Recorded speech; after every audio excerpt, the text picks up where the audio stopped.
একটা বাচ্চা ছেলে ছিল যার নাম তিনু। সে মিষ্টি খেতে অনেক ভালোবাসে।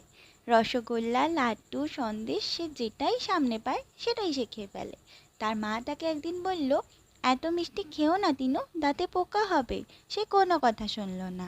একদিন রাতে তিনু ঘুমিয়ে ঘুমিয়ে স্বপ্ন দেখল চারপাশটা মিষ্টিতে ভরা।